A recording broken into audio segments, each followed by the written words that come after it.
So we're looking at Partha Chatterjee's essay, The Nationalist Resolution of the Women's Question. Now, it's a really fascinating essay divided into 5 segments, and Chatterjee looks at what could have possibly resulted in the complete disappearance of the woman's question in nationalist discourse. Because when you look at Renaissance Bengal, right, the women's question, as he opens his essay, the women's question was a central issue in some of the most controversial debates over social reform in early and mid 19th century Bengal. So we were looking at, widow immolation, we're looking at legalizing of widow remarriage, we're looking at Kulin polygamy, we're looking at a lot of these things, right? Raising the age of consent. So all of these things are happening and they just suddenly disappear, right? And everything sort of almost overwhelmingly turns towards nationalism, towards political debate, towards independence movement. So why did it disappear? Now, a lot of historians give different reasons for what that could have, why that could have sort of happened.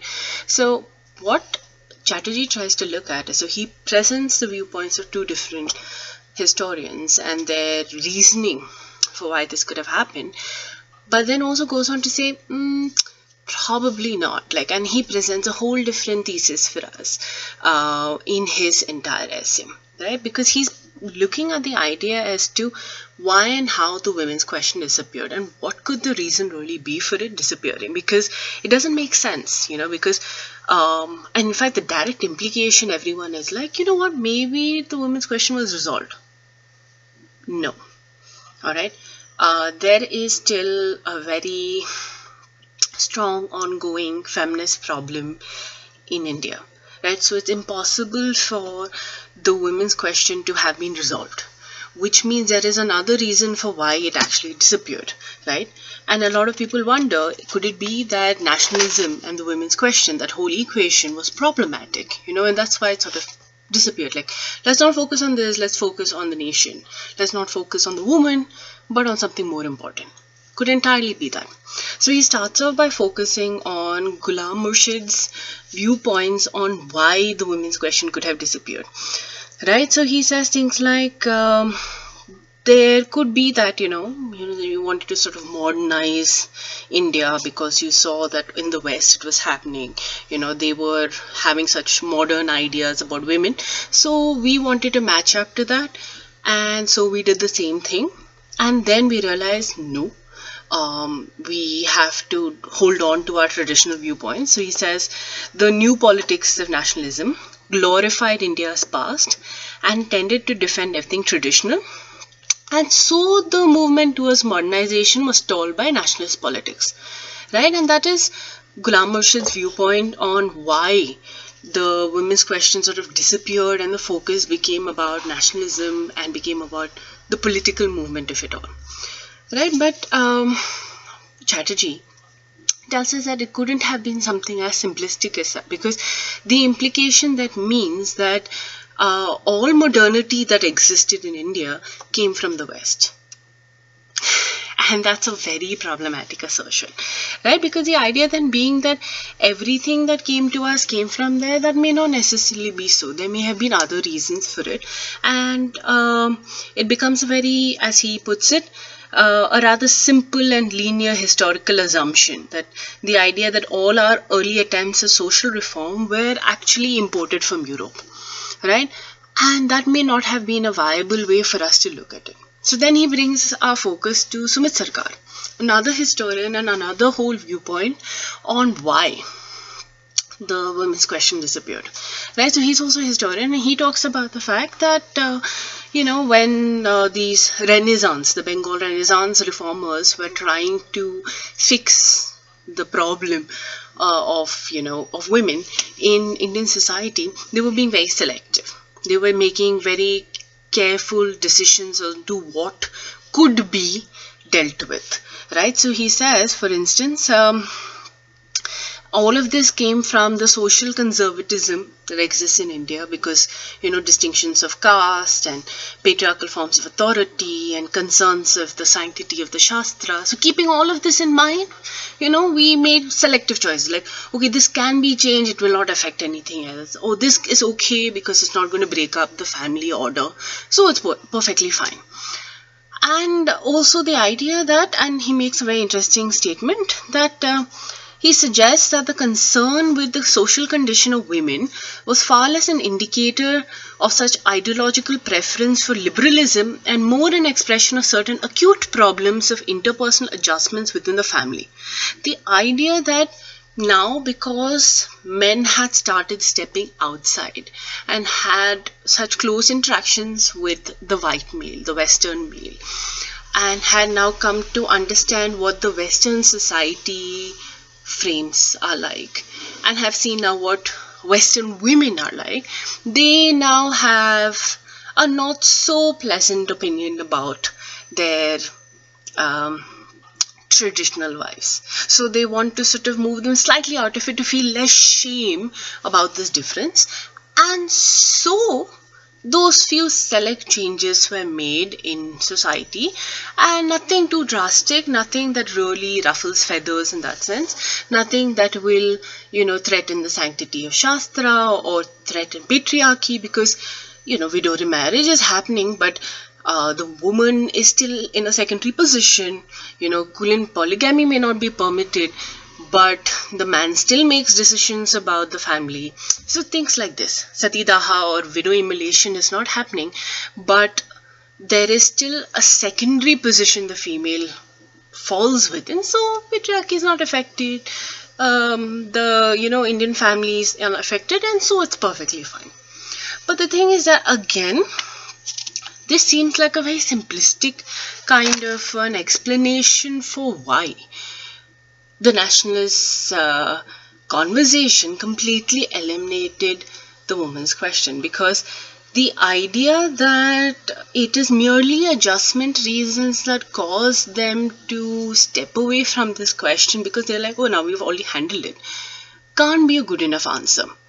Right? Because the more women stepped out into the public space, changes were happening. Right? So this couldn't be a good enough reason. So he's like, we have to find our answer elsewhere.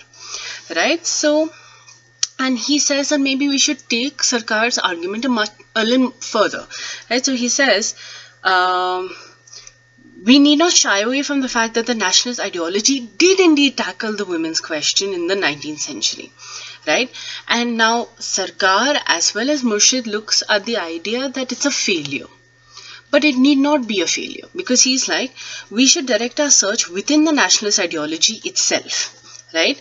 Because we have to understand, or in Partha Chatterjee's words, what was the ideological sieve through which they put these newly imported ideas from Europe. Right? And you have to understand what were they trying to achieve, because it can't be just, oh, we suddenly realized let's be traditional and so we stopped talking about the women's question, or we have fixed our adjustment problems and so we stopped talking about the women's question. And neither can we say that there was a failure to address the women's question. Clearly, if the nationalist argument, or the political movement has completely sidelined the women's question, there must be a much better reason for it. Which means somewhere the nationalist political movement felt that they had already answered the women's question. Which means we have to understand, how did they even frame the women's question in the first place. Right? So when we look at part 2, part 2 becomes really interesting, because we are now brought into, so if we moved away from his hypothesis which comes in the first part, in part 2 he talks about how there are other concerns that we need to come into. Like, we need to understand how, for instance, was the world being framed for us. Right? So what we realize is that there was a certain kind of binary division being made of Indian society. Right? The idea that there is a material world, there's a spiritual world. Now that makes a lot of sense from Indian philosophy, because there is a concept of the material world and the spiritual world. The idea that the material world is illusion, and we mustn't get too involved in it. Now, what is interesting about the nationalist discourse is that they have made the split, but they've also said the material world is European and the spiritual world is Indian. By making that division, and we've already said the material world is not good enough, because according to Indian philosophy, the assumption is that the material world is illusion, it's Maya, it's not worth focusing on, there are better and more important things for us to focus on, then you're automatically saying it's not good enough. And then you're saying that the Indian is a spiritual world, that is clearly the superior side, right? Then the idea being that once you made this binary division and you're saying that the spiritual side is superior, right? Then what is the nationalist argument? That there is no reason or need for us to become too Western. We don't need to turn towards a Western framework that much.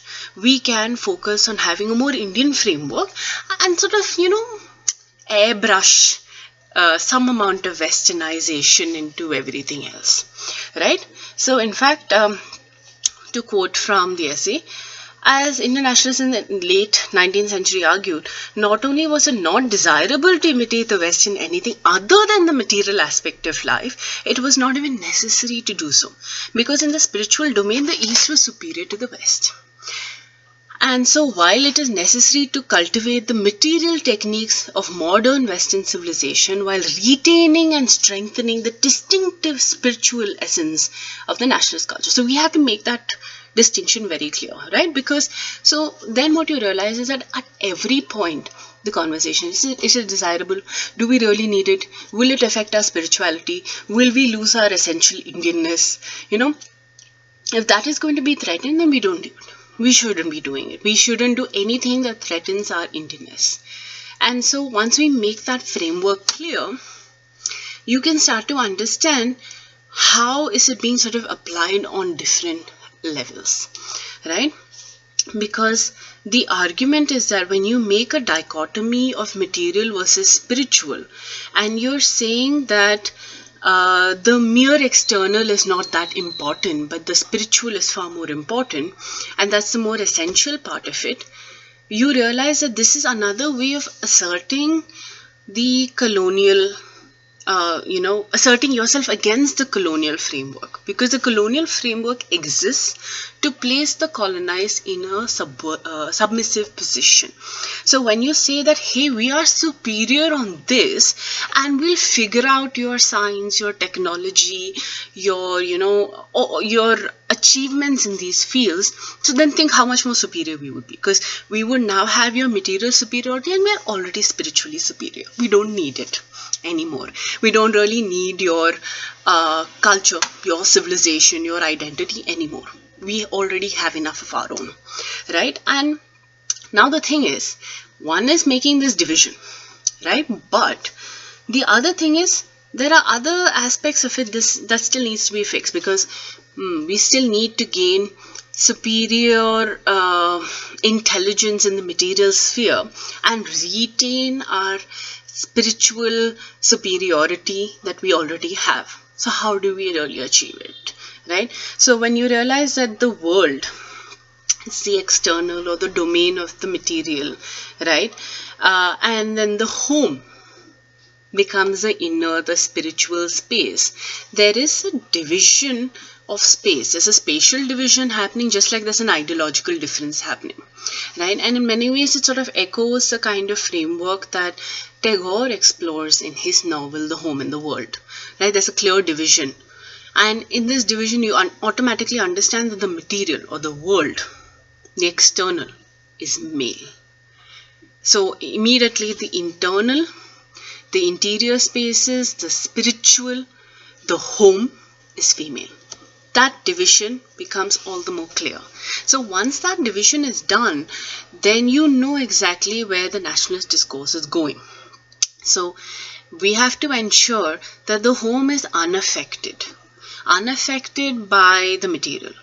All right, and we have to ensure that its essence is maintained. How do we do that? We do that through keeping the women pure, and we ensure that by making sure that they don't get westernized. Okay, And so there are different ways this has been understood, right? Because what you realize is that if we are going to sort of fight the battle for independence, that battle is going to happen in the public sphere, in the world, in the material space, which means we need to ensure that our spiritual interior world is completely, or the home is guarded, because to have that be affected would mean, in his words, tantamount to annihilation of one's very identity. We can't let that happen, right?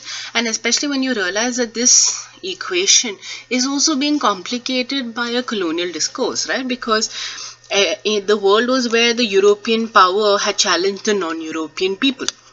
So, by virtue of their superior material culture, they had subjugated them. So, as long as they don't colonize the inner essential identity of the East, you know, where the East is undominated, sovereign, master of its own fate, they will succeed. And that's how they are going to sort of, achieve this. So in fact, he closes section 2 or the part 2 with this line: it was not a dismissal of modernity. The attempt was rather to make modernity consistent with the nationalist project. So you realize that this is sort of being subsumed into a whole different argument, which means again, reiterating the idea that Partha Chatterjee is trying to talk about in this entire essay is that nationalist discourse did not abandon the women's question. From their framework of the women's question, they had succeeded. Right? So we have to understand why. So when you come to part 3, we see the historical background of the 19th century and we try to sort of understand what is he getting at when he comes to this point. Right, so here for instance, we see something very interesting come up. So this part talks about this whole social parody that became really popular, especially in Bengal, where they would mock the brown Mem Sahib, the Indian woman who imitated the Western woman and became neglectful of the home space and engaged in things that were completely fruitless. It's an utter mockery of even the English novels and the framing of the woman's identity in the English novel, because if you read the Austens or any of them, the idea that the woman's duty was to look pretty, was to engage in things that seems frivolous because that's how her personality is supposed to be. Like in public, she's supposed to knit purses and do pleasant embroidery and never really show what kind of hard work she's really doing to run the house. She has to always look well, presented, right? And and she should be indolent. She shouldn't be industrious and hardworking and slogging away, because that's not ladylike behavior, and that's from the construction of the European space.